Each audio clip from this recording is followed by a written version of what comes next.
But the news of the last 24 hours that impacts college basketball is Elliot Cadeau. He's going to reclassify and join UNC's roster this upcoming season.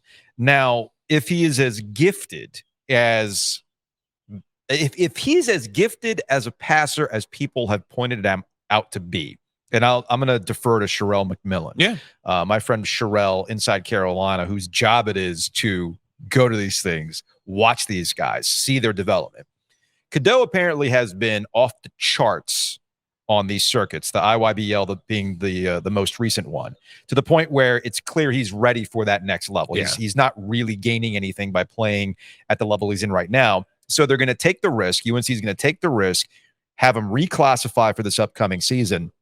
And while it is a gamble, I really do think it's a gamble that's going to pay off for UNC. There's a lot of guys that if this works out, if they can get through the chemistry in November, December, and get things ready for conference play in January, if it works out, the two happiest people are going to be RJ Davis and Armando Bacot, man. That's how I see this. All right, so I'm really trying not to be actually guy to you right now, because we've had many examples of people reclassifying in the triangle, we right? Have, yes. So you have the classic Andre Dawkins, right? At Duke, where he was 3 years in high school, and it was, you're coming in early, right? Like you're truly coming in early. Cadeau is an 18-year-old from Sweden, has been playing in the greater tri-state area of New York and New Jersey recently. So he's fully 18 years old, right?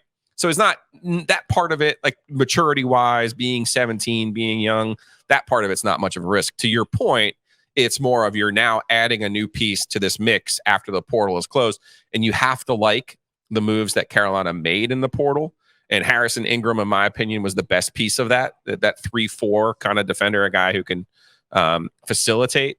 But you look at the moves that they made now, and by adding a true point, which is what Cadeau is, this makes your shooters, Cormac Ryan and Paxton Wojcik, better. This makes the additions of Ingram and Withers as kind of wings who can defend the 3 and the 4 better. And to your point, this makes RJ Davis, who now doesn't have to truly initiate all of the offense, better. And any true point is going to make your post Armando Bacot better as well. Okay, so let's start with RJ Davis first, because I was reading Brendan Marks last night, trying to get a sense of what their rosters is looking like on the Athletic. Shout out to Brendan. And there's understandably there's a lot of questions about chemistry, whether or not RJ Davis is going to be happy with the fact that he's not going to have the ball in his hands, that he's he's essentially been alternating with Caleb Love in terms of being a primary ball handler. Totally get that. But where did we see Carolina truly fly last year? When RJ Davis was able to go get buckets, okay? When Armando Bacot was how many times do we hear Hubert Davis talk about how Armando Bacot needed to be a focal point of the offense? Now, here's where things get interesting. We've heard Hubert Davis talk about modernizing the Tar Heels. Yeah. Okay. However, there's a little bit of a throwback element. I was going to say, this feels old school to get a pass first true point. Because when you think of Carolina, yes, you think of Dean Smith, you think of Roy Williams, but truly you think of the one, you think of the point guard and the guy that makes that offense go. And they're making comparisons to Kendall Marshall, which these are good comparisons to make. And if you're Armando Bacot and you're going to be running this break, guess who's going to be able to move? That's the part that I think everybody should be happy about. But again, there are risks when you reclassify and putting a guy in this element now.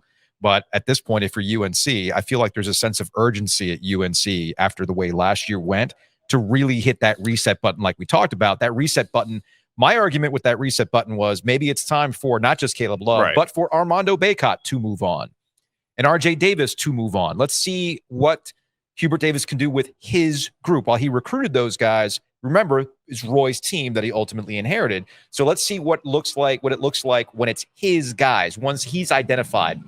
And I feel like maybe he does believe in Bacot, maybe he does believe in Davis, and Cadeau is the key that can unlock what he really wants to do. Yeah, I was going to say, this just makes all of the other portal moves better. Yes. Like individually, you look at it and you go, okay, Cormac Ryan was at Stanford. He was at Notre Dame. He's a perfectly functional ACC player, but he's not going to come in here and kick ass and take all kinds of names, right? Paxton Wojcik, is the cute story. He's on the floor. His dad was the assistant coach. Obviously shot the ball at a high level at the Ivy League. Is that going to translate? Is he going to come in here and take 20 shots a game? Of course not. but he's a shooter and he's going to help. And there's going to be games where you need those two players in particular. Ingram, again, is someone we think of like these classic Carolina molds. I don't think he's Pinson. I don't think, he's one of those types of players, but I think he has a skill set that's really going to help them. You mentioned Davis and Bacot. So much of last year stagnated, and Bacot at his strength is a garbage man. That's his strength. Yeah, you've always said that. When you try to bog everything down with him and score everything in the half-court set, it makes it really difficult. That's hard to do for anyone, let alone one player who's slightly limited in his offensive skill set. But when you're in a situation where he's rebounding, when you're in a situation where he's in the open floor, running the floor, which quite frankly, we did not see Carolina run all that much last year. We didn't. Right? We didn't. So I think this makes their best players better. And then I think it helps their complementary players who they brought in, who people were rightfully excited about. This just adds a little bit of that seasoning, which I think is going to be different for Carolina, yet somehow very familiar in the way that they're going to play. There's nowhere to go but up when it comes to how they moved the ball last year. They were near the bottom, if not at the bottom, in terms of assist rate. Which is unheard of for Carolina. Yes, I think as Brendan pointed out in his athletic piece, you got to go back to the Matt Doherty years, and nobody ever wants to go back to the Matt Doherty years when it comes to particular statistics. Although the one thing Matt Doherty never did, he never lost to Clemson at home. So he's always going to have that. But you got nowhere to go but up. And that's why at the end of this conversation, we can bring up the risk. You can bring up the reclassification. Sometimes there's success stories. Sometimes there's not. In this particular case, I feel like this is worth the risk. And again, I get back to that sense of urgency. While you and I both agree that any conversation about Hubert Davis and his future is silly, because you have to have some sort of growth period for a guy who's never been a head coach at one of, if not the top job in college basketball, there's going to be a little bit of a learning curve. But I go back to that conversation we had with AD Bubba Cunningham when Hubert Davis was hired, and I asked him directly, do you account for a learning curve? And Bubba said, no. And you know who else does not account for that learning curve?